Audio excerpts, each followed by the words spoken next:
अस्सलामुअलैकुम भाई, क्या हाल है आप लोगों के? ठीक ठाक हैं? दादाजी के फैंस के लिए भाई एक गुड न्यूज़ भी है थोड़ी सी, और एक बैड न्यूज़ भी है। गुड न्यूज़ ये है भाई कि दादाजी थोड़े थोड़े पतले हो गए, और बैड न्यूज़ ये है कि दादाजी थोड़े थोड़े बीमार भी हो गए। हो सकता है बीमार होने की वजह से ये पतले हुए हों। क्योंकि इनको हम अपने पास कमरे में रख रहे थे, तो हो सकता है ये अपसेट हो गए हों, इस वजह से बीमार हुए हों, या अल्लाह जाने क्या वजह है। बहरहाल इनको अल्लाह ताला सेहत दे दादाजी को, क्योंकि दादाजी जितना जिएंगे उतना ज़्यादा हमारे लिए इनका साथ अहम है, और हमारे लिए इनका कंटेंट अहम है। जाओ बेटा। अच्छा, इसके अलावा भाई आपका सीन ये है भाई कि दादाजी का, कि दादाजी डरते अभी भी हैं, ठीक है। हाथ पे नहीं बैठ रहे, ये देखें, हाथ पे नहीं बैठ रहे, मतलब डरते हैं अभी भी। हम ये नहीं कह सकते कि ये हैंड टेम होगा या अभी तक टेम होगा। ये दादाजी ने पॉटी कर दी, सेहतमंद पॉटी की है, लेकिन बहरहाल एनीवे इससे भी पता चलता है कि तोता जो है वो सेहतमंद है, लेकिन ग्रीन करी है पॉटी, बस ये मसला है थोड़ा, ये थोड़ा तशवीशनाक बात है थोड़ी। एनीवे तो अगर दादाजी की सेहत ख़राब होती है तो भाई बड़ा मसला बन जाएगा, क्योंकि दादाजी इस वक्त नेशन वाइड जो है वो फेमस हो चुके हैं, और इस वक्त हर बंदा जो है वो इनको जानता है और इनका फ़ैन है। और दादाजी कैसे हैं आप? ठीक है। अच्छा, ये भी कर सकते हैं हम कि दादाजी को के ऊपर धूप पड़ रही है, तो दादाजी को यहाँ से, हाँ ये यहाँ से धूप पड़ रही है, तो मुझे ये एंगल लेना चाहिए था। जी दादाजी, आप क्या कुछ कहेंगे? भाई दादाजी जैसे बर्ड्स जो है ना, अल्लाह ताला की नेमत है हमारे लिए, क्योंकि इनको वीडियो में लेना और इनसे व्यूज़ अर्न करना हमारे लिए इतना आसान हो गया है कि हर कोई जो है वो दादाजी की ही वीडियो देख रहा है आजकल।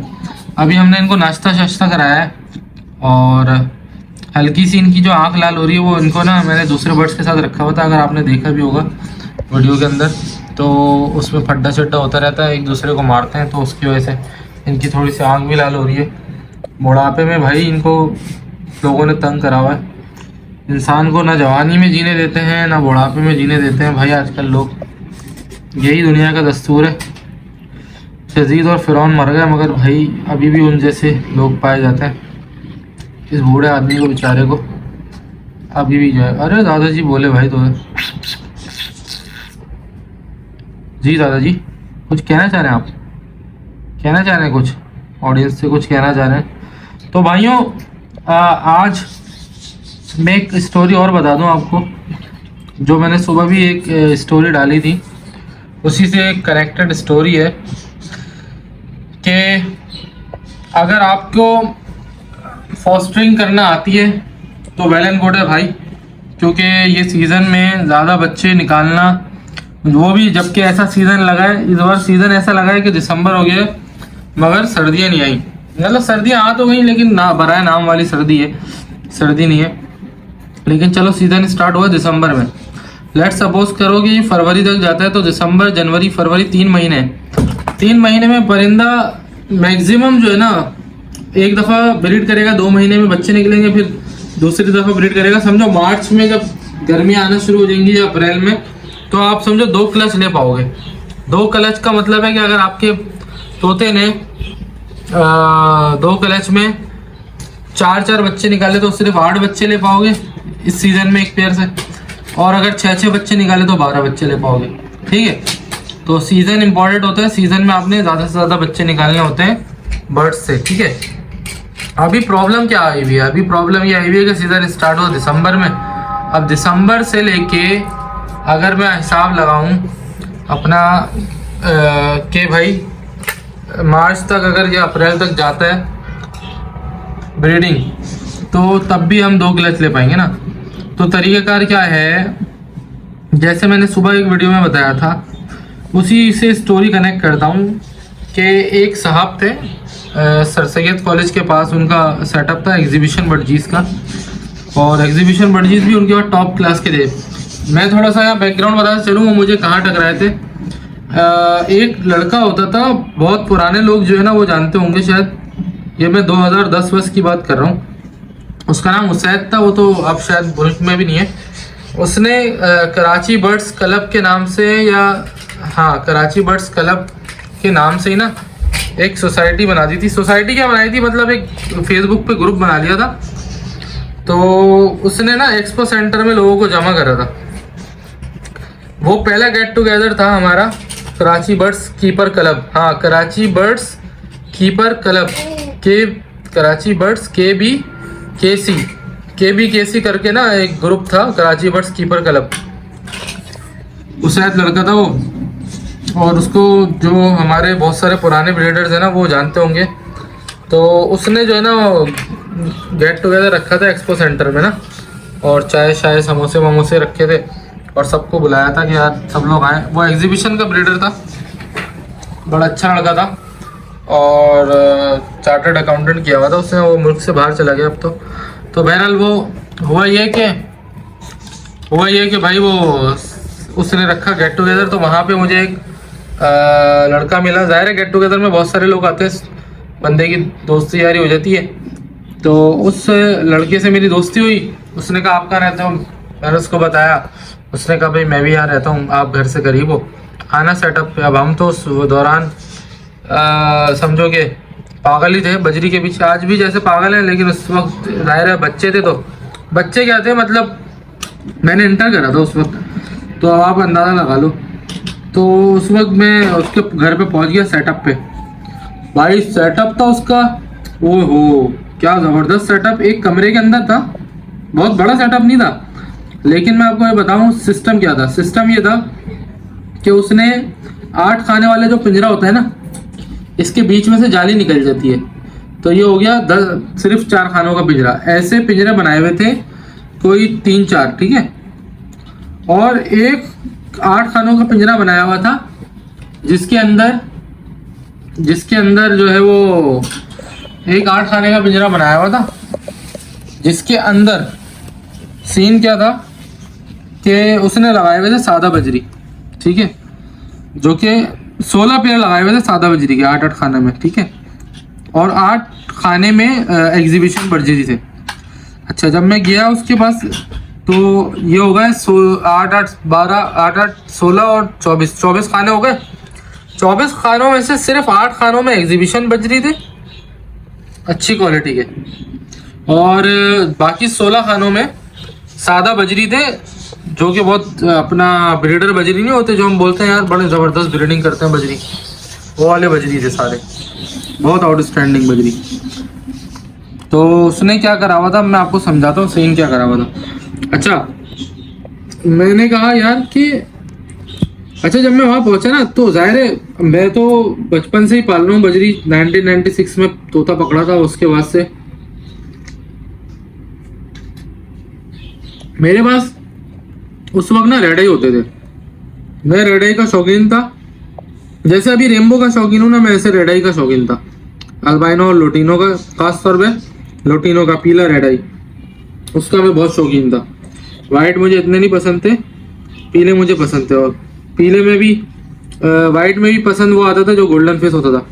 गोल्डन फेस ना मुझे शुरू से ही पसंद है। तो बहरहाल उस वक्त मैं रेडाई का शौकीन था। तो सीन ये हुआ कि जब मैं वहाँ गया तो मैंने क्या ऑब्जर्व करा कि उनके पास एक, अच्छा जो कमरे था उसके अंदर एक तो ये 8-8 खानों के वो थे, और इसके अलावा ना एक बड़ी सी कॉलोनी बनी हुई थी जिसको हम फ्लाइंग केज कहते हैं। जब पट्टे निकलते हैं तो हम फ्लाइंग केज में डालते हैं ताकि बट्टे जो है वो उड़ें और खाएं पिएं और उसके बाद अपना साइज निकालें ना। तो ये तरीक़ाकार होता है किसी भी बर्ड्स ब्रीडर के पास आप जाओगे ना तो आपको ब्रीडिंग केजेस दिखेंगे और फिर फ्लाइंग केजेस दिखेंगे, ठीक है। तो ये तरीक़ाकार होता है किसी भी अच्छे ब्रीडर का कि वो अपने पट्टे निकाल के फ्लाइंग केज में छोड़ देता ताकि फ्लाई करें पट्टे, और फ्लाई करने के बाद जो है वो अपना साइज़ निकालें, और साइज़ निकालने के बाद क्या करें, अच्छे साइज़ में होने के बाद वो अच्छे पैसों में बिक जाए। तो ये तरीक़ाकार है, हर ब्रीडर यही करता है, और ये आपको मैंने बता दिया, आपको भी ये करना चाहिए।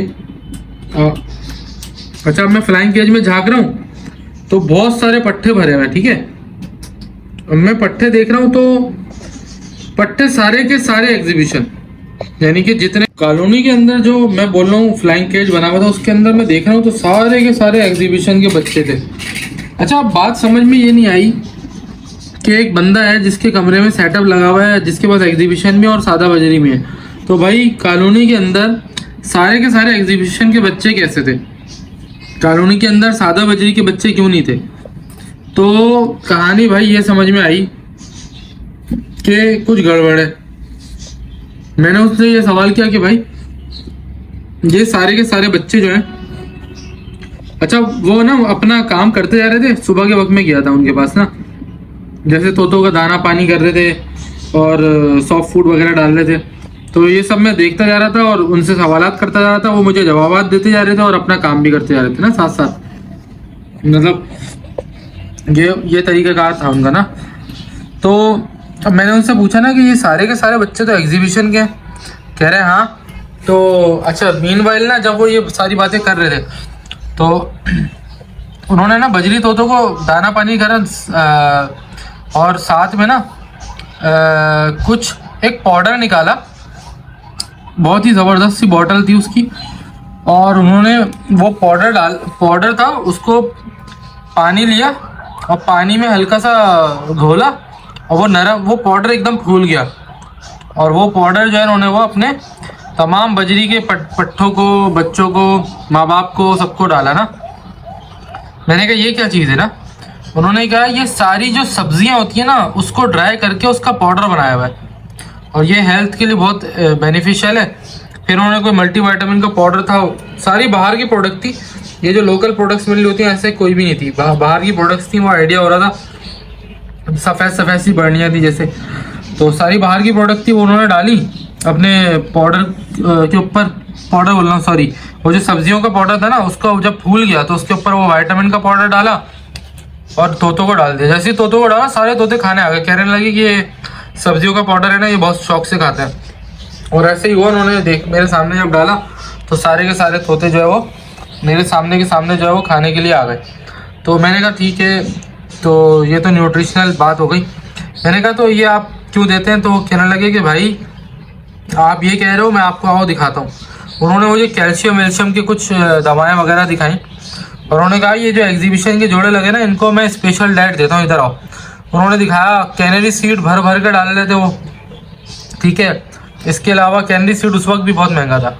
और इसके अलावा जो है वो कैल्शियम, मैग्नीशियम, पता नहीं क्या क्या दुनिया जहान के चीज़ें, केकड़े का पाउडर, फलाने का पाउडर, ये पाउडर, वो पाउडर, हर किस्म का, यानी कि जो है ना न्यूट्रिशनल वैल्यूज़ अपने बर्ड्स की पूरी कर रहे थे। कहने लगे ये इतनी सारी चीज़ें पता है मैं क्यों डालता हूँ अपने एग्जीबिशन के जोड़ों को? मैंने कहा क्यों? कह रहे हैं भाई मैं इनसे प्रोडक्शन लेता हूँ डबल। मैंने कहा वो कैसे? तो कहने लगे कि भाई ये जितने भी 8 पेयर लगे हुए ना ब्रीडिंग, ये मुसलसल कंटिन्यूसली ब्रीड पे हैं सीज़न के अंदर, और इनके जितने भी बच्चे हैं वो ये सारे बजरी पाल रहे हैं। मैंने कहा अच्छा, तो आप ये फॉस्टर करते हैं? अच्छा, उस वक्त मुझे फॉस्टर का पता नहीं था। उन्होंने बताया था मुझे कि ये फॉस्टरिंग कहलाती है। कि हम करते क्या है कि जैसे एग्जीबिशन अंडे देता है ना, वो अपने मादा जो है वो 4 या 6 अंडे पूरे करती है। हमें पता होता है कि ये वाली मादा 4 अंडे देती है मैक्सिमम, या दूसरी वाली मादा 6 अंडे देती है। तो वो जब अंडे उसके पूरे हो जाते हैं पेयर के नीचे से वो सारे 6 के 6 अंडे उठाते हैं। और जो बजरी है ना, बजरी ने लेट सपोज के बजरी की मादा ने भी 6 अंडे दिए में या 4 दिए में। अच्छा, बजरी के नीचे वो क्या करते थे, जब बजरी के अंडा देती थी ना मादा, तो उसके अंडा उठा के हिला देते थे जोर जोर से, ऐसे करके ना, जैसे हिला दिया। तो उससे क्या होता था कि जो जर्दी होती है ना वो फट जाती है हिलाने से। ये उनको टेक्निक पता थी उसको है ना जोर जोर से कितना हिलाना है। तब आप हिलाते रहोगे तो वो जर्दी फट जाएगी। तो जर्दी जब फट जाती थी वो वापस बजरी के नीचे रख देते थे। तो क्या होता था कि जो बजरी के बच्चे होते थे ना वो बन नहीं पाते थे क्योंकि अंडा खराब हो गया। अच्छा, इसके अलावा नकली एग भी थे उनके पास बजरी के नीचे रखने के लिए ना। तो जब बजरी एग देता रहता था तो वो नकली एग रखते रहते थे। फिर क्या होता था कि जब उनकी एग्जीबिशन के पेयर्स अंडे पूरे कर लेते थे तो वो बजरी के नीचे जो 6 अंडे होते थे उसको हटाते थे, और जो एग्जीबिशन के 6 अंडे होते थे वो बजरी के नीचे रख देते थे। अब क्या हुआ कि जो एग्जीबिशन है उसके नीचे से जब अंडे वो हटा लेते थे, तो फिर मैंने उनसे पूछा कि जब बजरी के नीचे से आप बजरी के नीचे अंडे आप रख देते हो तो एग्जीबिशन तो फायरिंग हो गया। अब एग्जीबिशन की मादी के नीचे कुछ भी नहीं है, तो अब ये दोबारा अंडे देगी तो ये बीमार नहीं हो जाएगी, ये वीक नहीं हो जाएगी। तो इस पे उन्होंने फिर मुझे दिखाया कि मैं इसको हाई कैल्शियम डोज देता हूँ, जिससे इसका कैल्शियम दोबारा बन जाता है। और अंडे देने के लिए कैल्शियम की ज़रूरत होती है मादा को ना, तो अगर वो जब दोबारा कैल्शियम बन जाता है तो फिर क्या होता है, मादा दोबारा अंडे देती है 14 दिन में। उन्होंने मुझे टाइम बताया था कि 14 दिन बाद, ये अप्रॉक्सीमेटली 14 से 16 दिन बाद मादा दोबारा अंडों पे आती है और दोबारा अंडे देना शुरू करती है। फिर 10 दिन के अंदर दोबारा अंडे दे देती है, यानी कि 14 से 20 दिन के अंदर मादा दोबारा अंडों पे आ जाएगी और अंडे दे देगी। अच्छा, फिर दोबारा वो यही करते थे, जैसी मादा ने अंडे दिए उन्होंने उठाया और उसको बजरी के नीचे रख दिया, बजरी के नीचे रख दिया। बजरी उनके पास 16 पेयर लगे हुए थे, यानी एग्जीबिशन के तो 8 पेयर थे लेकिन बजरी के 16 पेयर थे। अब आप देखो ये टेक्निक मैं आपको क्यों शेयर कर रहा हूँ कि भाई बजरी इस वक्त मार्केट में शॉर्ट है, आप लोगों को क्वांटिटी बढ़ानी है बजरी की, एग्जीबिशन की, होगो रोमो की, तो आपको पहले सादा बजरी के 16 से 20 पेयर फॉस्टर के खड़े करने होंगे। और जब वो फॉस्टर के पेयर खड़े हो जाएंगे ना आपके पास, तो फिर क्या करोगे आप, महंगे तरीन म्यूटेशन के पेयर लोगे और उनके साथ बिल्कुल इस तरह करोगे जैसे मैंने अभी बताया, जैसे वो कर रहे थे। हाई कैल्शियम की डोज दोगे फीमेलों को जिनसे बार बार अंडे लेना है, उनको हैवी डाइट दोगे, सब्जियों का चूरा वूरा, calcium powder, magnesium powder, vitamin, केकड़ा, ये सारी चीज़ें उनको दोगे, ताकि और मछली का तेल लगाओगे बाजरे पे, कैनारी सीड खिलाओगे, मल्टीपल चीज़ें खिलाओगे। जब ये सारी चीज़ें आप करोगे इंशाल्लाह ताला, तो हम बात ये कर रहे थे कि एक सीज़न के अंदर आप मैक्सिमम 2 ब्रीड ले सकते हो ना, लेकिन इस तरीके से आप एक सीज़न के अंदर एक ही फीमेल से कोई 5 से 6 ब्रीड आराम से ले लोगे। और 5 से 6 ब्रीड अगर एक सीज़न में हो गई और हर ब्रीड के 6 अंडे फर्टाइल निकल आए, तो 36 बच्चा एक पेयर का निकल आएगा। और अगर 8 पेयर है तो फिर मल्टीप्लाई कर लो। चलो लेट्स सपोज 4 बच्चे निकलते हैं, आप कहते हो कि यार तुम्हारे पास 6 नहीं 4 निकलेंगे, तो फिर भी 4 6 24 और 24 बच्चा एक पेयर का। और इसके अलावा वो जो आपका 8 पेयर है तो 24 मल्टीप्लाई बाय 8 कर दो, तो ये तकरीबन 200 बच्चा आपका एक सीजन में 8 पेयर से तैयार हो जाएगा। ठीक है, अब ये वो एग्जीबिशन के साथ कर रहे थे, अब आप ये रेम्बो के साथ करो, होगो रोमो के साथ करो, किसी के भी साथ करो, ठीक है। लेकिन ये है कि आपका काम हो जाएगा सीधा, एक सीजन के अंदर आप मल्टीपल बच्चा उठा लोगे, फिर आप उस बच्चे को आप अगले साल ब्रीड पे लगा के ज़्यादा ब्रीड ले सकते हो। अच्छा, दूसरी बात ये कि मसला क्या है, मसला इस वक्त जो मार्केट, इससे होगा क्या, सबसे बड़ा फ़ायदा क्या होगा। देखो, पहली बात तो ये कि आपके पास प्रोडक्शन ज़्यादा आ जाएगी, कम खर्चे में ज़्यादा बच्चे आ जाएंगे, यानी कि आपने पेयर कम लगाए और बच्चा ज़्यादा आ गया।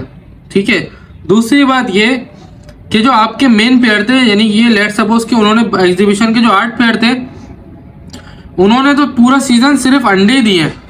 अच्छा, सिर्फ अंडे दिए, तो अंडे देने से कैल्शियम की कमी होती है मादी को, बस नर को तो कोई कमी नहीं होती।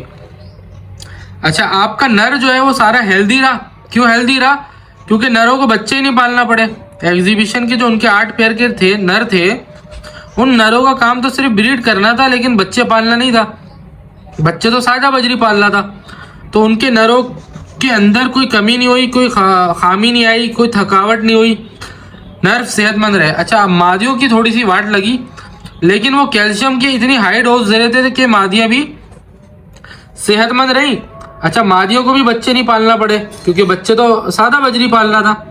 तो जो 8 के 8 एग्जीबिशन के पेयर थे, अगर मैं आपसे पूछूं कि भाई उनको तो कोई काम ही नहीं करना पड़ा ना, उनका काम सिर्फ अंडे देना था और कुछ भी नहीं करवाया। उन्होंने पूरे सीजन में सिर्फ अंडे दिए। तो सिर्फ अंडे देना और बच्चों को साथ में पालना, ये 2 अलग अलग बातें हैं। तो उनको बच्चे पालना नहीं पड़े, समझो बच्चे किसी और ने पाले, उन्होंने सिर्फ अंडे दिए, सीजन खत्म हो गया। यानी कि जो आपके बर्ड्स थे वो सेहतमंद भी रहे, उन्होंने बच्चे पाल के अपने आप को थकाया भी नहीं। मादियों ने सिर्फ अंडे दिए, लेकिन उनको कैल्शियम की हाई डाइट दे के आपने वो कवर कर लिया। नर मादी भी सेहतमंद रहे, उनको कोई नुकसान भी नहीं हुआ, और आपके अगले सीजन में ये बिल्कुल एज इट इज रहेंगे, जवान के जवान, क्योंकि इनके अंदर कोई मसला ही नहीं होगा। इन्होंने ब्रीड भी कर ली, बच्चे भी नहीं पालना पड़े और आपका प्रोडक्शन भी ज़्यादा हो गई। तो भाई इस तरीके से वो शख्स, वो जो हजरत थे, वो ये कर रहे थे। तो आप लोगों को मैंने सोचा कि ये वाली स्टोरी शेयर करूं लाजमी। ये सिर्फ वो बंदा कर सकता है जिसको बजरी की ब्रीड लेना आती हो। जिसको बजरी की ब्रीड लेना आती है वो ये मेथड आराम से अप्लाई करके ज़्यादा प्रोडक्शन उठा सकता है। और सीज़न आया हुआ है, इसके अंदर अगर आप लोग ये सिस्टम कर लो तो मेरा नहीं ख्याल कि इसमें आपको कोई नुकसान होगा। और अगर किसी के पास सादा बजरी के पेयर लगे हुए ऑलरेडी ब्रीड पर, तो मुझसे रब्ता कर ले, मैं उसको पार्टनरशिपिंग कर लूँगा उसके साथ और अपने रेनबो के पेयर उसके पास लगा के फॉस्टिंग वाले तरीके से ज़्यादा बच्चे प्रोड्यूस कर लेंगे हम इंशाल्लाह। तो गाइस, अगर मेरी वीडियो पसंद आती है मेरे चैनल को लाइक सब्सक्राइब करें। और दादाजी की तरफ से सबको अल्लाह हाफिज़ एंड गुड बाय। जिनको रेनबो बजरी चाहिए भाई, वो मेरा नंबर 034724324331 पर रब्ता कर लें। हम लोगों को शौक कराएंगे पैसे लेकर। और जिनको बिजनेस करना है तोतों से भाई, तो हमारे पास ना आए, वो किसी और चीज़ से बिजनेस करें। तोतों से सिर्फ शौक होगा भाई, बिजनेस नहीं होगा। तोतों से करेंगे हम शौक, और शौक में पैसा कमाएंगे और शौक में ही पैसा लगाएंगे। Simple is that. Good bye.